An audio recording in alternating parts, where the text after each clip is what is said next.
Inilah momen yang terlucu, pengunjung nyasar.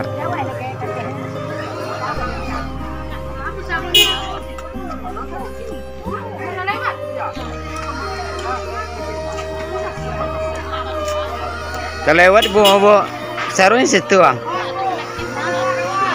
Tuh. Dari mana bu?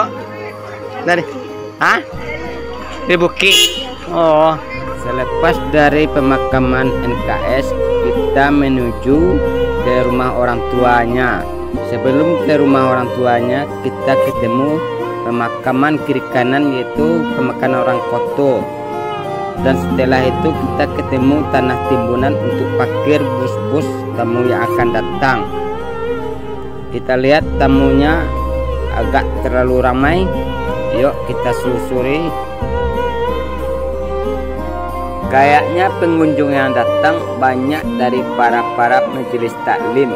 Entah dari mana datangnya, saya sendiri belum tahu. Begitu juga orang yang berjualan keliling sangat membantu pengunjung untuk menyantap sarapan yang ada yang dijualnya. Itu dari kejauhan sudah nampak bus pariwisata menuju ke rumah almarhumah NKS, yaitu bus pariwisata. Silih berganti, ada juga pengunjung yang arah ke pemakaman dan ada juga yang arah ke rumah NKS yang terkini. Setelah pengunjung sampai di rumah NKS, pengunjung ketemu dengan kakeknya, yaitu yang baju merah itu kakek NKS. Ada yang minta berfoto.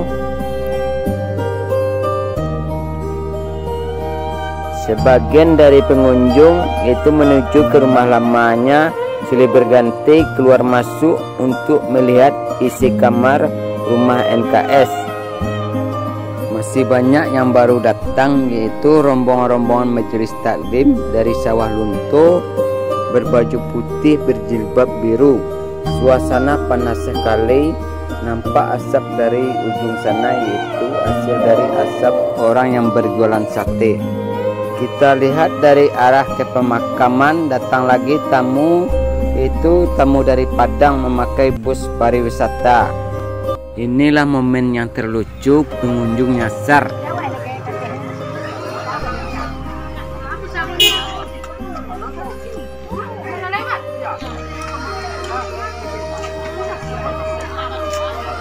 Kelewat bu, sarunya situ ah.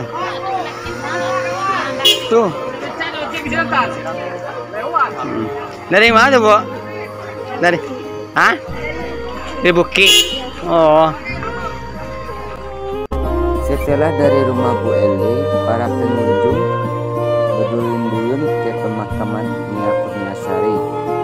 Ada juga yang baru datang menggunakan ojek.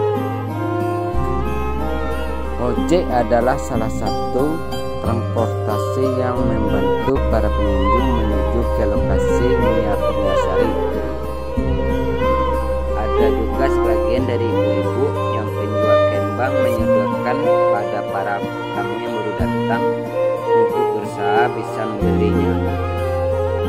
Jasa ojek langsung dibayar setelah pengunjung tiba di lokasi. Dan begitu juga yang baru datang pengunjung menggunakan ojek, ibu-ibu yang baju hijau langsung menawarkan kembangnya. Tukang ojek panen. Ini adalah. Ini juga salah satu momen yang terlucu, bapak yang baru turun dari ojek yang berpakaian baju batik berwarna biru diampiri oleh ibu-ibu penjual kembang yang berwarna baju hijau, dan bapak itu menolak dan berkata tidak.